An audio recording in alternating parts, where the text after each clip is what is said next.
छत्तीसगढ़ में कर्मचारियों का शोषण किस तरीके से हो रहा है यह लगातार हम आपको दिखा रहे हैं। अभी कुछ दिन पहले प्लेसमेंट कर्मचारियों का धरना प्रदर्शन जो अपनी मांगों को लेकर बैठे हुए थे, आज अंबिकापुर में मितानिन बहनें बैठी हुई हैं अपने मांगों को लेकर।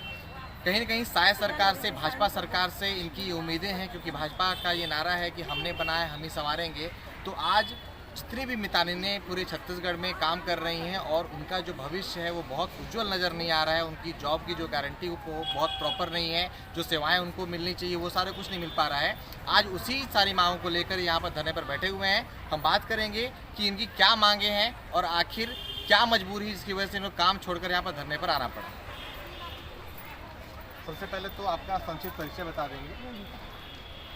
मेरा नाम हेमंती लकड़ा है, ब्लॉक समन्वयक पद है मेरा। मैं अंबिकापुर ब्लॉक की हूँ।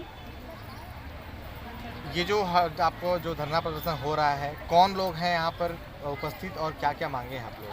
यहाँ हम सब हमारे सरगुजा जिला के पूरे मितानिन हैं, एमटी हैं, मितानी प्रशिक्षिका, ब्लॉक समन्वयक, स्वच्छ पंचायत समन्वयक और हमारे शहरी ग्रामीण सभी मितानिन दीदी हैं और हेल्प डेस्क साथी भी हैं। हम लोग सब आज यहाँ पूरे सरगुजा के कहने मतलब आए हैं और यहाँ धरना प्रदर्शन दे रहे हैं अनिश्चितकालीन का।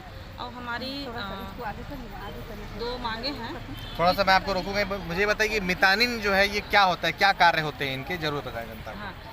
हाँ, मितानी का कार्य होता है कि हमारे मितानी जिसको आशा भी बोलते हैं, भारत देश में नहीं पूरा भारत देश में आशा करके, आशा वर्कर करके, तो हमारी मितानी यहाँ छत्तीसगढ़ में मितानी के रूप से जानी जाती हैं।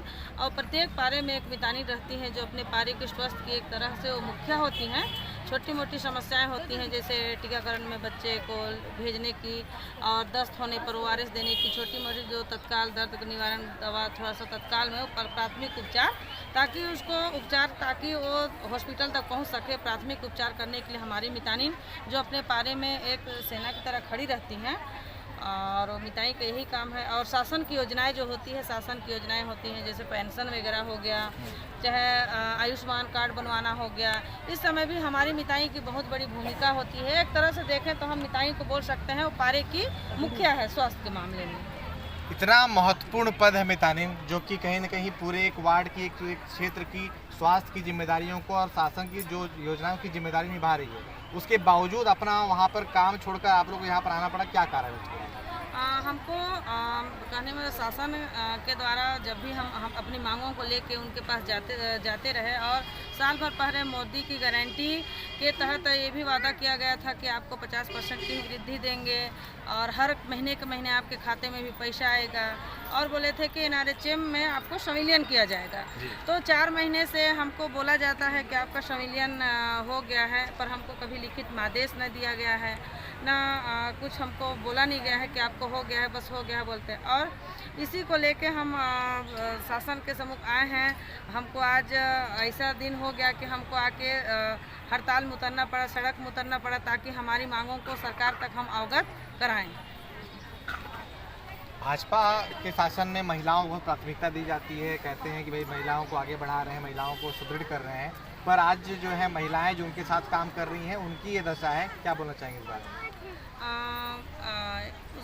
बढ़ा रहे हैं, ऐसा नहीं है। महतारी वंदना पैसा जो है सभी महिलाओं के खाते में आ रही है, वो अलग बात है, सबके खाते में आ रही है। महतारी वंदना के खाते में भी पैसे आ रही है। शासन ने प्रयास किया है, पर हम शासन को और अवगत कराना चाहते हैं कि हमारी मिताई बहनें हैं और उनके तरफ भी शासन ध्यान दे कि वो भी अपना परिवार और रात 24 घंटा सेवा में रहती है। कभी बोलती नहीं है कि अभी 1 बज रहा है, कड़ाके की ठंडी है तो मैं किसी गर्भवती के साथ अस्पताल ना जाऊँ, ऐसे हमारी मिताई दीदी के जबान से कभी निकलती नहीं है। और वो रात को चाहे दिन हो, बरसात हो, कितनी भी ठंडी क्यों ना हो, पर अगर किसी को ज़रूरत पड़ता है पारे में तो वो सबको लेके अस्पताल चल जाती है। तो हम शासन से यही चाहते हैं कि हमारी मिताई दीदी, हम सबकी जो मांग है वो जल्द से जल्द पूरा किया जाए, हो जाए। तो जिस तरीके से बॉर्डर पर हमारे सेना के जवान खड़े रहते हैं ताकि हमारे देश की रक्षा हो सके, उस तरीके से मितानिन दीदी अपने अपने क्षेत्रों में 24 घंटे की ड्यूटी पर होती हैं ताकि किसी को भी किसी प्रकार नुकसान ना हो सके, उन्हें सुविधाएं, जो स्वास्थ्य सुविधाएं हैं वो मिल सके। अभी जो है क्या लग रहा है आप लोग को कि जो सरकार है, अभी चुनाव भी आने वाले, निकाय चुनाव आने वाले हैं, उससे पहले क्या सरकार आप लोगों की मांगों को मानेगी?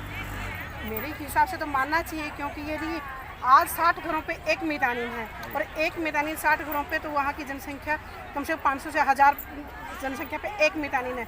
हमारी बात कोई भी शासन की जो भी सेवाएं हैं पूरी हर घर तक पहुंचाने में हमारी मितानिन दीदी सहयोग करती हैं। और आज 4 दिन से यदि आज मितानिन बैठी हैं तो इसमें किसका लॉस हो रहा है? शासन की सेवाओं का जो हम पारा तक नहीं पहुंचा पाते हैं।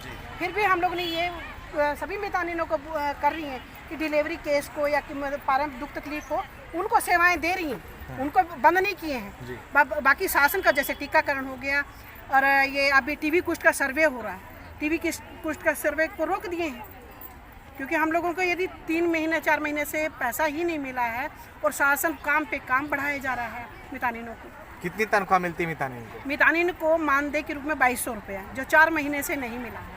मात्र 2200 रुपये हर महीने मिलता है, वो भी हर महीने नहीं मिलता है। और मितानिन की सेवाएं रात के 12 बजे 2 बजे कितने भी बजे, उनका कोई समय सीमा नहीं है। और मितानिन सुबह से लेकर रात तक 3-3 दिन एक केस के एक डिलीवरी वाले के पीछे 3 से 4 दिन लगा देती है। तो क्या लगता है इतनी बड़ी जिम्मेदारी और इतनी कम तनख्वाह शोषण नहीं है महिलाओं का? ये महिलाओं का शोषण नहीं चल, हम लोग समाज सेविका के रूप में अच्छे से कार्य कर रहे हैं। हम लोगों को कोई नहीं है शुरू से। आज 22 साल हो गए, 22 साल कंप्लीट हो गए, 23वां साल चल गया है हम लोगों को। तब भी हम लोग 9 साल तो हमने एक भी मितानिन को 1 रुपया नहीं मिला। 9 साल तक ऐसा कोई भी योजना या कोई भी कार्यक्रम नहीं है जिसमें मितानिन एक ऐसा है जिसमें 9 साल तक मितानिन ने निस्वार्थ भाव से काम किया और एक भी पैसा नहीं लिए, अपनी सेवाएं दी। और उन मितानिनों को आज यदि सड़क पे उतरना पड़ा है तो मैं तो सरकार को बोलूँगी कि चिंताजनक है आपके लिए, है ना। हमारी मितानिनों के लिए सोचिए।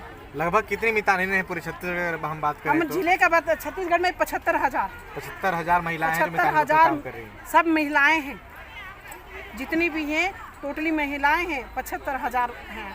अभी आपकी अगर मांग पूरी नहीं होती है तो क्या? अनिश्चितकालीन हड़ताल पे बैठे। अनिश्चितकालीन हड़ताल पे? हाँ, हड़ताल खत्म नहीं? हड़ताल खत्म नहीं होगा जब तक हमारी मांग नहीं। हम लोग क्या करें? घर वाले भी सोचते हैं, काम पे कोई भी आदमी बाहर जाता है जी, मजदूरी करने जाता है तो सोचता है कि शाम को 2 पैसा मिलेगा घर के लिए, बच्चों के लिए कुछ कर सके। हमारी मितानिन दीदी भी हैं। अभी टीका ये जो सर्वे चल रहा है सारा दिन काम करने के लिए बोलते हैं, जा रहे हैं सर्वे करने। 2200 का आंकड़ा 80 रुपया देने का बोला है। 80 रुपये? केवल 80 रुपया। तो यहाँ पर जो है जो न्यूनतम मजदूरी है उसका नियम कोई लागू नहीं होता? कोई नियम नहीं है उसमें। केवल 80 रुपये आप लोगों को सर्वे सारा दिन सवेरे से लेकर शाम तक कीजिए, 80 रुपये आपको मिलेगा। तब भी मितानिन खुश थी। अरे पिछले साल का जो सर्वे करवाया उसको तो दे दो, ये तो दूसरा साल है। जो भी बकाया राशि वो भी बकाया राशि वो भी नहीं मिला। अभी कुछ दिन पहले प्लेसमेंट कर्मचारी भी यहाँ पर धरने पर बैठे हुए थे, जैसा उनसे में हमारी बातचीत हुई थी। तो प्रशासन की तरफ से बहुत दबाव बनाया जा रहा था उन लोग के ऊपर कि अगर आपको या तो आप हड़ताल खत्म कीजिए या तो नौकरी से हटा देंगे। ऐसे कुछ दबाव आप लोग के ऊपर भी आ रहा है? हम लोगों को अभी तो सरकारी नौकरी दिया ही नहीं है ना। हम लोग तो एनजीओ के तहत दिया हुआ था। 22 साल हमारा एनजीओ ने शोषण किया है। अब 22 साल 1 सितंबर से हमारे को बोला गया कि आपको सिविलियन कर दिया गया है, बोला गया है 1 सितंबर से। हम लोग भी सोचे भाई सारी मितानिन सब खुश है कि सिविलियन कर दिया। सारी मितानिन 40+ है, कोई मितानिन 20-22 साल की लड़की नहीं जी। 40 से 50 साल के बीच में सब।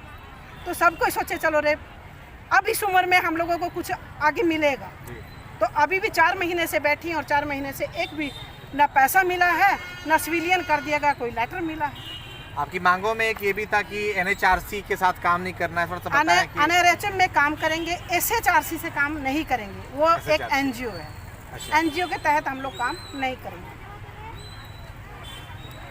तो जैसा कि आपने देखा कि मितानिन बहनें काफ़ी आक्रोशित हैं क्योंकि ये माताएं बहनें लगातार लोगों की सेवा कर रही हैं जिससे कि क्षेत्र में लोगों को सारी सुविधाएं मिल सके, शासन की सभी योजनाओं का लाभ मिल सके। पर 2200 रुपये प्रति महीने ये बहुत चिंताजनक है। शासन के लिए भी चिंताजनक है कि जहाँ पर महिलाओं को आगे बढ़ाने का बात हो रहा है, जहाँ पर महिलाओं को सुदृढ़ करने की बात हो रही है, वहाँ पर अगर उन्हें प्रतिदिन का सिर्फ 80 रुपये दिया जाएगा तो आप और हम समझ सकते हैं कि आज किस महंगाई में, जहाँ पर 80 रुपये की दिन भर में शायद सब्जियां लग जाती हैं, उससे ज़्यादा सब्जी लग जाती है घर में, वहाँ पर मितानिन बहनें 80 रुपये में अपना जीवन और घर कैसे चलाएंगी, ये सोचने वाली बात होगी। फिलहाल सरकार को ये सोचना चाहिए कि ऐसा कुछ रास्ता निकाला जाए जिससे कि इनके भविष्य के ऊपर जो तलवार लटक रही है वो तलवार वहाँ से हट सके और इन्हें भी उज्जवल भविष्य मिल सके। इंडियन रिपब्लिक न्यूज़, गणतंत्र भारत की स्वतंत्र आवाज़।